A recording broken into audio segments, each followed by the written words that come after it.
नमो तस् भगवतो अरहतो सम्मा संबुद्दस्स। साधु साधु साधु। एक बड़ा छोटा सा सुंदर सा सूत्र है संयुक्त निकाय में, अर्ण सूत्र। अर्ण का मतलब होता है क्लेश रहित। कोई एक देवता भगवान बुद्ध जी के पास आकर एक प्रश्न पूछता है। इस तरह से प्रश्न पूछे जाते हैं कि इस लोक में सबसे श्रेष्ठ व्यक्ति कौन है, इसके बारे में। तो देवता आकर पूछते हैं, केसुदारणा लोके केसं वुसितं नश्यति, केद इच्छं परिजानन्ति, केसं भोजिष्यं सदा, किंसु माता पिता भाता वन्दन्ति नंग पतिच्चितं, किंसु इद जातिहीनं अभिवादेन्ति खत्तियाति।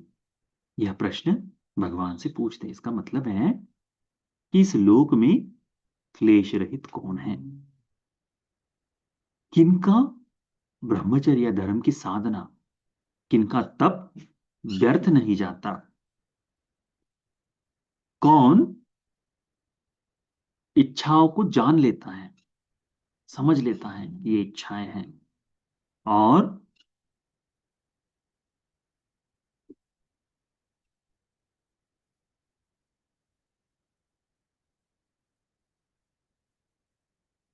कौन किसके सदा दास रहते हैं।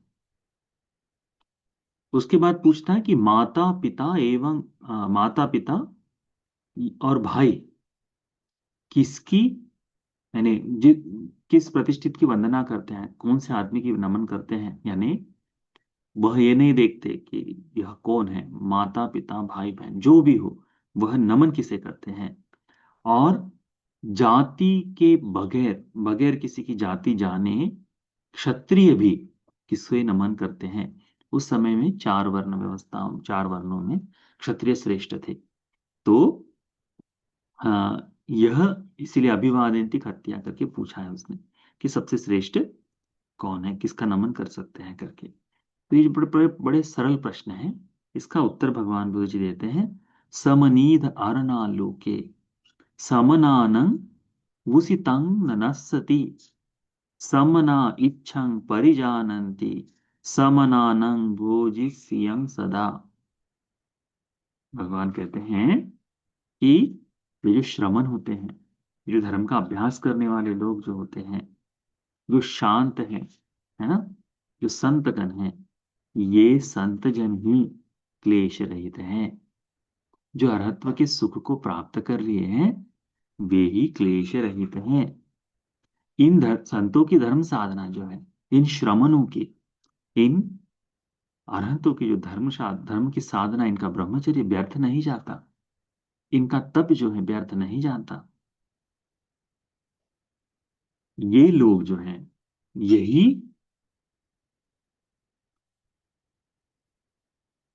यही अभिमान रहित संत, यानी माता पिता, माता पिता जो है ना, सभी के सभी, चाहे देखो आप धर्म में कोई भिक्षु बन जाए तो माँ भी नमन करती है, पिता भी नमन करता है, बड़ा भाई हो वो भी नमन करता है।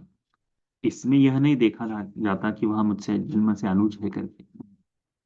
धर्म की साधना करने वाला व्यक्ति भिक्षु जीवन में आ जाने के पश्चात, श्रमण हो जाने के पश्चात, सभी लोग बगैर किसी ऊंच नीच के, बगैर किसी अभिमान के, वह सभी लोग इस श्रमण का नमन करते हैं। और धर्म साधना में लगे हुए संत जो हैं, इनको क्षत्रिय राजा भी पूजन करते हैं, वंदन करते हैं। तो इस संपूर्ण सूत्र में एक बात बताई गई है कि इस लोक में जिस समय कोई श्रमण बन जाता है, तो वह सारे ही व्यवहारिक जो चीजें बंधन है, इन सबसे ऊपर उठ जाता है। भगवान कहते हैं इसमें कि क्लेश रहित होना यह श्रेष्ठत्व है ना, वह श्रमण ही श्रेष्ठ है। सामान्य फल सूत्र में बड़े ही सरल उत्तर पूछे गए थे, बड़े ही सरल तरीके से भगवान ने उपदेश दिया था। किस बारे में? कि इस जीवन में प्रत्यक्ष श्रमणों के फल देखे जा सकते हैं क्या? तो कहते हैं भगवान, हाँ देखे जा सकते हैं। तो कौन से हैं? तो फिर भगवान बताते हैं ये सारे फल हैं। उन्हीं में से ये है कि बगैर यानी उसके श्रमण धर्म को देख कर जान कर माता पिता परिवार के सभी जन उसको नमन करते हैं, वंदन करते हैं। उसके बाद राजा भी उसकी सेवा में लगा रहता है, उसके लिए बाधक धर्म नहीं बनता। तो श्रमणों को श्रेष्ठ समझना, ये हमने निरंतर चिंतन का विषय है, निरंतर सोचना चाहिए। घर को त्याग कर घर से बाहर आकर संन्यास धर्म को पूर्ण करना सरल नहीं होता, कठिन कार्य होता है। इन इन श्रमणों के कारण इस बुद्ध शासन को इतने दीर्घ काल तक विश्व भर में बनाए रखा है। यह सरल नहीं होता। इसीलिए श्रमणों को श्रमणों का जो धर्म साधना है व्यर्थ नहीं जाती करके कहा है। इसमें केवल साधारण श्रमण नहीं, इसमें निर्वाण के मार्ग पर लगा हुआ, निर्वाण को पाया हुआ श्रमण जो है, उसकी धर्म साधना व्यर्थ नहीं जाती। उसको सभी लोग नमन करते हैं, वंदन करते हैं। उसमें जात पात ऊंच नीच कुछ नहीं देखा जाता। सन्यासी सन्यासी है, उसके लिए ये नहीं पूछा जाता कि तुम कौन से इसमें से सन्यास लिए हो। जहां पूछा जाता है वहां वहां व्यक्ति के गुण समाप्त हो जाते हैं, वहां धर्म नष्ट हो जाता है। जहां किसी श्रमण को उसकी जाति पूछ ली जाए, जहां किसी सन्यासी को उसके लिए उसका कुल पूछा जाए, गोत्र पूछा जाए, वहां पर धर्म समाप्त हो गया है। वहां धर्म नहीं है, अधर्म है। इस बात को समझना चाहिए। तो भगवान बुद्ध जी कहते हैं इस लोक में श्रमण जो है, सन्यासी जो है ना, वह क्लेश रहित है। वही उसकी साधना जो है बगैर किसी बाधाओं के मैंने संपूर्ण हो जाती है। धर्म की साधना, उसका जो तप है, उसका जो तप है वो संपूर्ण हो जाता है। उसका ब्रह्मचर्य जो है वह संपूर्ण रहता है, वो व्यर्थ नहीं जाता। वह सभी इच्छाओं को जानने वाला, सभी इच्छाओं से परिवृत्त, सारी इच्छाएं समाप्त हो गई ऐसा श्रवण हो जाता है।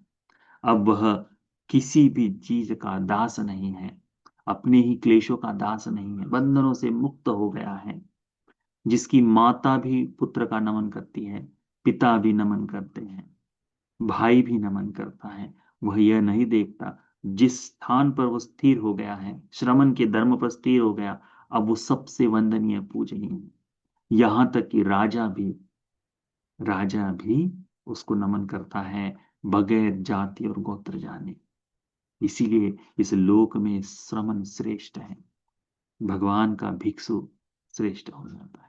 इसीलिए इस बात को ध्यान में रखो। अर्ण सूत्र इस सूत्र का नाम है। हमने कहा था कि संक्षिप्त में प्रतिदिन छोटी छोटी धर्म देशनाएं करेंगे।